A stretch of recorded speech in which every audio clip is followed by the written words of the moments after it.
สบายดีเมื่อนี้เขาจะมาสอนวิธีในการติดเล่นกล่องแบบเป็นดุกๆเนาะกับโทรศัพท์ของเขาว่าเขาสิติดเป็นแบบไรวิธีที่ถูกต้องเนาะโดยตนเองก็คือทั้งอิดเนาะเขาจะต้องเตรียมอยู่3อย่างก็คือถ้าว่าทุกคนสื่อไปทางหารไปเนาะก็คือเขาจะมีอุปกรณ์ในการติดให้เป็นเซตแบบนี้ก็จะมีเปิดเป็นตัวสติ๊กเกอร์ซอก็คือน้ำยาชุบน้ำพวกทำความสะอาดต่อมาก็คือเป็นประแพร่ที่ว่าเวลาที่เขาจะเซตฟอกน้ำและที่ทุกคนจะต้องได้เตรียมหาเพิ่มก็คือนึ่งมันจิ้มแขวก็ได้หรือมีแต่อันนี้อย่างเดียวก็ได้ที่เป็นของแข็งๆที่เขาจะรันด้วยว่าของขวดเจ็บมือก็ได้เนาะเดี๋ยวแต่ว่าสิแข็งๆด้วยถามว่าสำหรับไพ่ทีใส่ตัวนี้อยู่ตัวเล่นกล่องของโทรศัพท์ที่มีอยู่แล้วแต่ว่าอยากเปลี่ยนเป็นตัวใหม่หรือว่าอยากเป็นอัปเกรดเป็นดุลดีเพิ่มถ้ามีอยู่เดี๋ยวเขาจะต้องได้แกะออกเนาะวิธีแกะออกก็คืออยู่เข้าไปมองเดียมมันมองนี่จับเรียดแล้วก็งัดขึ้นนะสิทุกคนปึ๊กนี่กระดานมองเลียนออกปึ๊บแล้วกระดานมองเลียนออกตัวนี้เป็นเท่าติดมาประมาณ3 เดือนได้แหละหลายคนสงสัยเนาะเวลาตีเล่นกล่องกาวมันจะติดเล่นกล่องบอลตัวนี้เนาะเขาตั้งแต่เขาสื่อแต่ iPhone 11 มาเลยกับหลายปีอะประมาณ3 ปีแล้วมันแต่ก็ยังไม่ทันเคยเจอแต่ว่าสาเหตุที่มันเป็นบาดเนาะก็คือเขาแก้บ่เป็นนั่นเองอาจจะไปใส่มีดหรือว่าเขามีคมไปขวดมันก็ได้เป็นแต่ถ้าว่าเขาบ่ได้ใส่เขามีคมเพียงแต่ว่าเขาแข็งๆกันสิกะบ่เจอปัญหานั่นเด้อทุกคนหลังจากนั้นก็จีประเภทเนาะเซตทำความสะอาดมองแถวเล่นกล่องของเฮาก่อนคุกมองแถวที่ว่ามันอาจจะเป็นขาบเหนือของกาวมันก็เพียงแต่เป็นขาบกาวเนาะก็คือเซตให้มันออกซื่อๆทุกคนมีแต่เท่านั้นบ่ยากโอเคเฮาก็เซตมองแถวด้านกาวหลังจากนั้นถ้าไม่กิมแขวหรือว่าอันนี้ก็ได้ก็เฮ็ดประมาณนี้จิ้มเข้าไปมองแถวขอมันเพื่อให้มันละเอียดเพิ่มขึ้นบางครั้งเนาะเฮาต้องใส่ตัวนี้เพราะว่ายังเล็บมือเฮาอาจจะเขาบ่ได้ถึกสอบของเด่นกล่องของเฮาเพราะฉะนั้นเฮาต้องเฮ็ดยิงโทรศัพท์ไพ่เนาะที่ว่ามีขี้ฝุ่นร้ายก็ยิงต้องทำความสะอาดโดนประมาณนึงเด้อถ้าว่าเฮาบ่ได้แบบมีขี้ฝุ่นร้ายกับแป๊บเดียวก็แล้วคือกันก็มีแต่เฮาเด่มตามดูหลักต่างๆเฮาคิดว่าโอเคเฮาเด่มมาสะอาดประมาณนึงแล้วตัวนี้สะอาดคักแน่แล้วก็สำคัญก็คือเอาประแพร่ของเฮาผูกหม่องแถวเด่นกล่องตัวนี้เนาะทุกคนก็คือแนะนำให้ดีที่สุดเลยก็คือจะต้องได้ทำความสะอาดบ่ให้มันมีคราบน้ำเลยบ่ให้มันมีอายน้ำด้วยจะต้องให้มันแห้งสนิทอีดีอีล้อถ้าเป็นไปได้เอาของเป่าพรมหรือปัดลมมาเป่าเพิ่มเติมก็ได้เพื่อบ่ให้มันมีคราบน้ำถ้ามันมีคราบน้ำเนาะเวลาที่เฮาติดเข้าไปมันอาจจะเป็นอายหมองเด่นกล่องหลายคนสงสัยว่ามันคือมันเป็นจังซี่ที่จริงบ่ต้องตกใจเนาะมันเป็นเรื่องปกติถ้าว่าเฮาบ่ได้ทำความสะอาดมันพวกคราบน้ำให้มันสะอาดอีดีมันจะเป็นแต่ถ้าว่าทำความสะอาดคราบแล้วก็ให้ห่วงได้บ่เป็นหยังเป็นซองมาสิอาจจะใส่ลมเข้าเป่าเผาน้ำเพื่อให้มันแห้งไว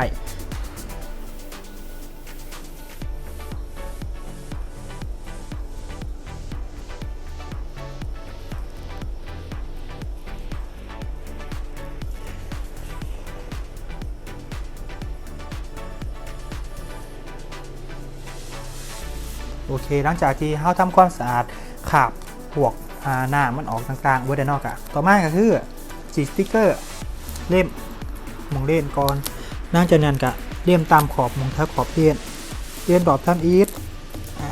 ทั้ง3ดูด้วยมองแถวขอบมันเอาพวกขี้เหงื่อที่เป็นตัวหนาๆออกก่อนเล่มกับปลายแถวทั้งขอบหลังจากนั้นเนาะหลังจากที่เขาเล่มแล้วเขาก็ถิ่มบ่ให้มานำใส่ต่อมาเล่มตัวนี้ต่อเล่มมองแถวขอบแดงมันให้มันละเอียดเพิ่มขึ้นตรงตัวน้อยๆเป็นสติ๊กเกอร์ให้มันละเอียดเพิ่มขึ้นแนะนำเนาะเวลาที่เฮาติดเนาะบอกก่อนที่จะติดกลางแจ้งเด้อควรจะติดอยู่ในห้องที่บ่มีอากาศแปรนหลายเพราะว่าหยังเวลาที่เฮาติดอยู่แถวนอกข้างนอกลมมันพัดบางเทื่อมันก็เอาพวกขี้ฝุ่นมาติดน้ำตัวนั้นก็เวลาที่เฮาติดจะเฮ็ดให้เฮาหยุ่งเข้าไปอีกเวลาที่เฮาใส่จะต้องแบบอากาศนิ่งๆ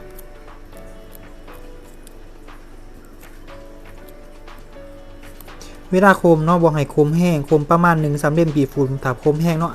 ขาบกาวอยู่ในสติ๊กเกอร์มันอาจจะติดเด่นกล่องเท่าไหร่ค่อยๆคมหลังจากนั้นเฮาแนมเบิ่งด้วยตาเปล่าก็เฮาได้เช็คซ้ายเช็คขวาได้สะอาดเรียบร้อยหลังจากนั้นก็เด่นของเฮา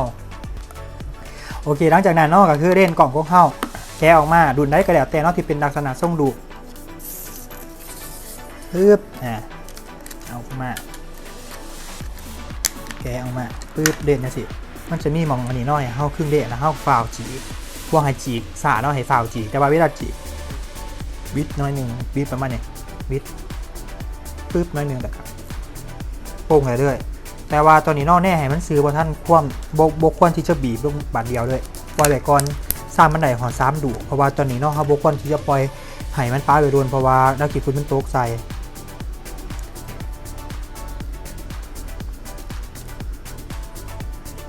โป่งเดี๋ยวมาบิดหน่อยหนึ่งปึ๊บหัวโป่งหลังจากนั้นแน่ซื้อแต่นอกก็คือ เอามือเข้านี่แหละทุกคนใส่แบบเนี้ยคมแถวขอบเด้อคมแถวขอบเด้งบ่อยคมแห้งคมซ้ำมันอยู่ถ้าคมแห้งแล้วเด่นก่อนมันแตกบางคมแบบว่าเดฟจิกเข้าไปเองสินะคมแบบซ้ำมันอยู่ซ้ำกาวติดอยู่เพราะว่ากาวมันกันเหนียวอยู่เดียวโอเคนี่เด้อทุกคนโอเคอินโทรเล่นกล่อง